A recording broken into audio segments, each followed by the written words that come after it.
Mothers dying in childbirth. It is a horrifying outcome. Yeah, but one Fremont nurse is using her grief to spur change. KATV News Watch 7's Kaylee Searcy has this hopeful story.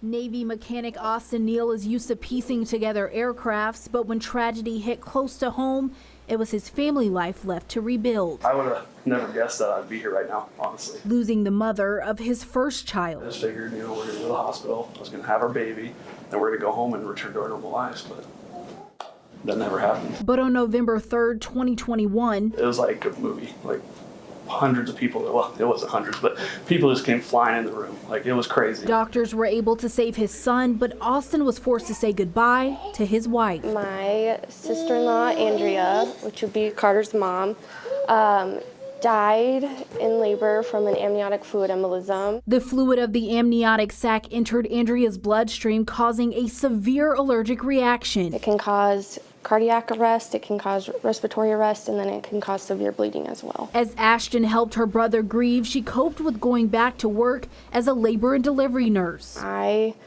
knew that I needed to do something to improve safety for our patients here. Turning her grief into action, starting with research. One thing that was important is a perimortem C-section should be performed within 5 minutes of a mom coding. Her nephew Carter was delivered in just 4.5 minutes at his hospital. Now Ashton wanted to bring that same policy to her workplace, Fremont Methodist Hospital, where an emergency physician can perform that if our OB doctor is not in-house. Adding a code button in each room. Right here is our maternal code button. With just a click, it's all hands on deck. Alerts everyone that would need to respond to that code that we need to deliver a baby within 5 minutes, and we have a mom coding, and we could potentially have a baby that would be coding as well. But Ashton pushed for more, turning to training that simulates C-sections. This is just made out of a shower curtain and a foam mattress pad, and then another shower curtain, and then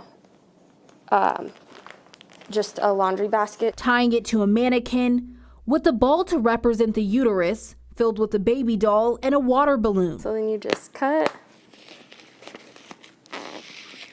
Ashton says the simple method helps doctors and nurses understand what to do in case of emergency. There's no warning signs when it comes to it. It can happen so fast. From the ICU to the ER, Ashton has led these mock codes spending the past 17 months, keeping Andrea's story alive. She just kept going and going and going, and everyone got on board, and here she is. She's making a difference. All in the name of her sister-in-law and the son she leaves behind. He's growing, he's all over the place. He loves dinosaurs right now, and he's a lot.